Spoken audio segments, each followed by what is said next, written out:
The new RPG from Spiders and their project manager and Claire Ledger just put out a brand new 10 key details about Greedfall that is coming to PlayStation 4 on September 10th. I want to look at all of these details and they're facts that you need to absolutely know before you buy the game. Also want to go over some other information at the end, so we're going to be looking at 11 key details, everything from the new post from Claire Ledger. And then I'll give you guys a little bit of my insight as well. We did upload another video taking a look at Greedfall and all of the other information that was available. So if you want to go back and dig up that video, take a look at it. This is a game that's really going under the radar, so I thought I would do as much as I can to bring attention to it. And again, with this brand new post, we get some more details about it ahead of its release in just a few days. Alright, first up, Greedfall is a completely new world. It is noted in a time heavy with sequels, it's always refreshing to see new IPs with original settings appear, and that is something that you could really give Spiders a lot of credit for. I saw that completely in Technomancer. Even though it wasn't a fantastic game, Spiders definitely tried a lot of interesting stuff with that title.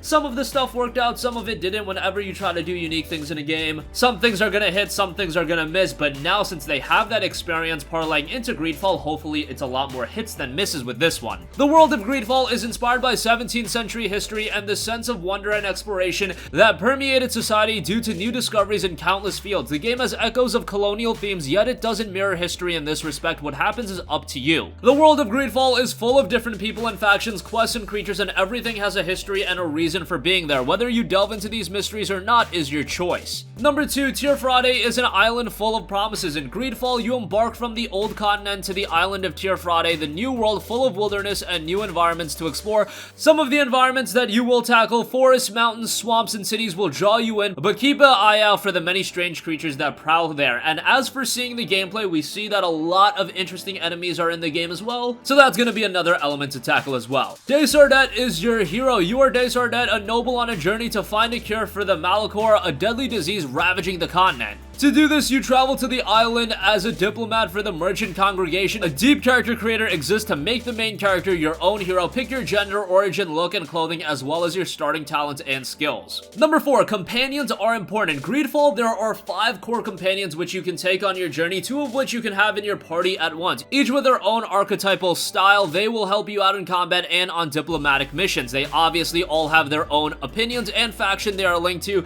They have their agendas, so it would be wise to consider their personality and loyalties before you act.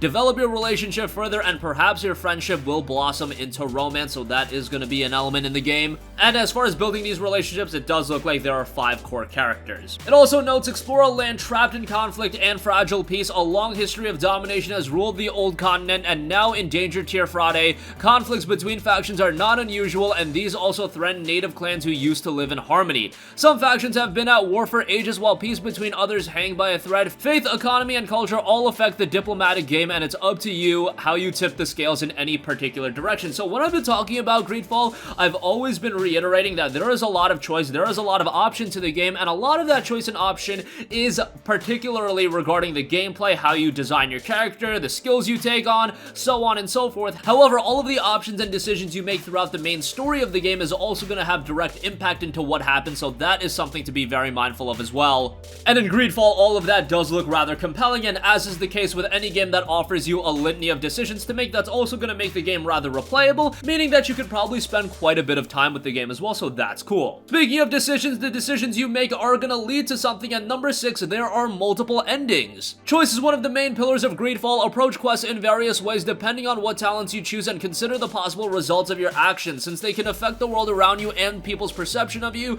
and ultimately which of the multiple endings you experience. It wasn't identified exactly how many endings there are gonna be, but I would imagine there would be a couple, maybe in the 3 to 6 range, given that they do identify multiple endings. That usually means more than 2, but we'll see how things turn out. Also, there are so many skills that are gonna be in the game. That is number 7. Customize your abilities from a large skill tree of over 80 skills, choosing between crushing your enemies with giant weapons, luring them into traps, crippling them with poison blades, blasting them with magic, or a mix that suits your playstyle. Your talents allow you to engage with and explore the world around you, be it through lockpicking, diplomacy, or athletics. If you prefer to focus on your equipment, you can also decide to put points into crafting or your ability to find special items in the wild. Greedfall is all about choice. Again, even the developers themselves understand that choice is going to be a big element to this game. Really, with any RPG in 2019, choice is going to be a big factor, but it really seems doubly so in Greedfall. And it extends beyond just the gameplay. Again, from a storytelling standpoint, the gameplay as well, there are so many varieties, so much choice to the game, and it's a lot of variety that can also be experienced in a single playthrough. So alternating between skills, how you tackle missions,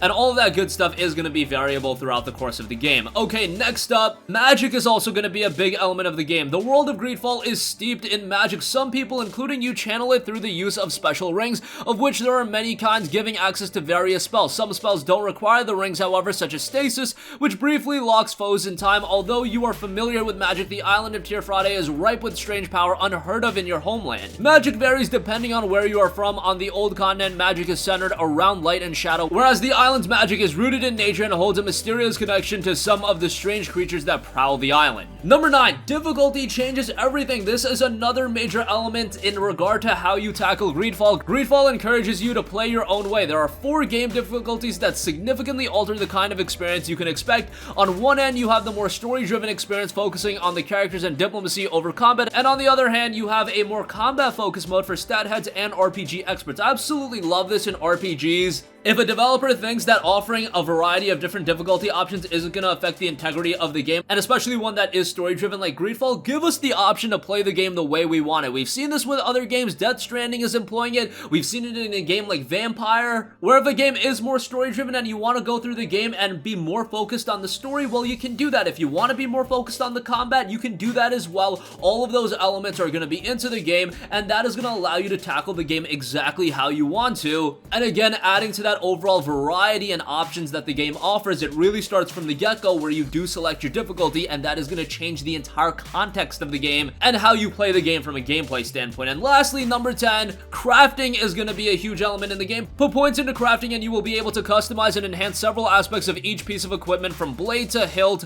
to pommel, changing both the way the item looks and its stats. Using materials found in the wild and in cities, you can also use signs to craft potions, traps, and poisons for an assortment of no doubt devious purposes. So those are the 10 that are detailed by Spiders themselves, and I did want to go over those. Number 11, I just want to go over some general insight on the game. The game will be dropping September 10th. It's an RPG for the PlayStation 4, and it should be noted that this is a game that will be released at $49.99 instead of your typical $59.99. I think whatever slack you can give to gamers to save our wallets a little bit heading into this holiday season, that is going to make a game a lot more enticing, because there are a lot of games that we want to pick up, and each game being $60 is going to hurt our wallet quite a bit. That's why I went ahead and say for a game like Catherine Full Body Edition, wait a little bit, because $59.99 for that game is incredibly expensive. Now, is $49.99 completely changing the game? No, not necessarily. A $10 difference might not make or break it for a lot of people. I think if it was $39.99, that would make a huge difference. We've seen that make a relatively big difference when we're talking about games like World War Z and Remnant from the Ashes, where there is this big difference of a game being $40 versus $60. I think that creates a big enough difference where a gamer's mindset in picking up the game is going to be drastically altered. In the case of $49.99 versus $59.99, I don't think that's as big of an impact. However, it's still very nice. Whatever kind of money we can save, that is something that I definitely appreciate, and that means when it does go on sale, if it goes on sale during Black Friday, hey, hopefully it's down to $25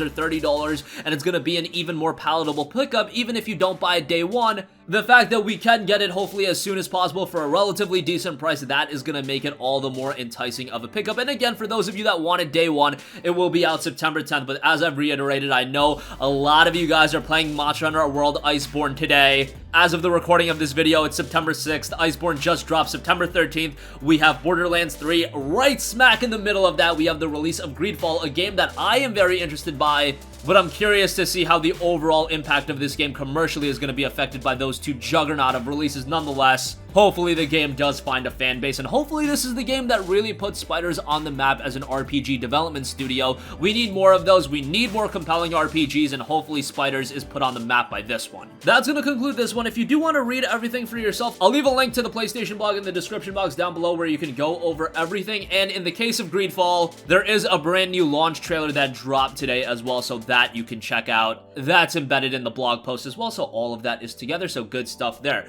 That's going to conclude this video. video, do sound off with all of your thoughts in the comment section down below. Thank you for watching, and goodbye. Hey guys, we hope you enjoyed the video, and if you did, make sure to hit the subscribe button, and if you're already subscribed, do us a favor and hit the bell icon. This way you'll be notified whenever we post a new video. That's the best way to keep up with all of our uploads, and we usually try to upload 2 videos a day. And with the bell icon hit, you'll be notified whenever we do upload a video. As always, thanks for watching.